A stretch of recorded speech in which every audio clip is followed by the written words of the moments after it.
The Director General of the State Interest and Governance Authority, Stephen Asamoah Boateng, says the new executives of the new Patriotic Party that would take over from the current administration have a task of putting smiles on the faces of their grassroots members. He says there seems to be some level of disconnect between the party and the grassroots that could threaten the party's desire to win the 2024 elections. Speaking on the sidelines of the conference of the NPP in the Asamoah constituency in the central region, he noted that opportunities ought to be created for the grassroots in order to satisfy themselves that they could break the 8. Richard Kojonyako has more in the following report. PP's delegate conference afforded the party the opportunity to account to its members by taking stock of the happenings over the period.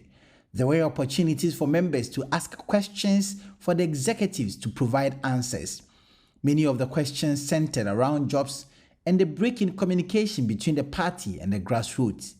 Speaking on the sidelines of the conference at Sawpon, Director General of the State Interest and Governance Authority, Stephen Asamoah Boateng, who is aspiring to be national chairman of the new Patriotic Party, intimated the party has a lot of work to do after its elections. Once the elections are probably over by next year, say August or September, we still have a government which belongs to us, which is an NPP government for about 2.5 more years before we enter the election period.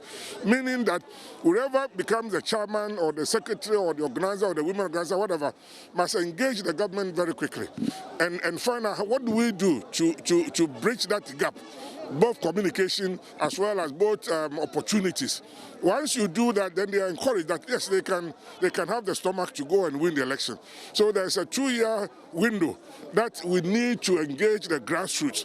This is where I'm coming strong from. With my background as a local government minister, information minister, tourism minister, I got to go on the ground, and then people must know that you relate to them well, so that when they're talking to you, they know there's an accessible leadership.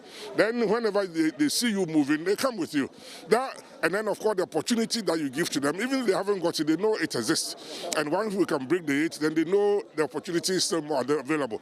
Nonetheless, he believes the conference has eased some of the pressures and the tensions on the party and would re-energize the party towards the party's goal of breaking the 8. But then we need to get them to be active with the party and then understand how the leadership, because if there's a disconnect, that's when you have a problems like this. But I'm encouraged that NPP is ready and we would try and break the 8, which is not going to be easy, but with good leadership and a good structure of the organization and the motivation we give to the grassroots, that we can mobilize them, link up with the presidency and the executive, and we will break the 8 and make sure the democracy and the development of the economy by the NPP happens. That's what we are doing now.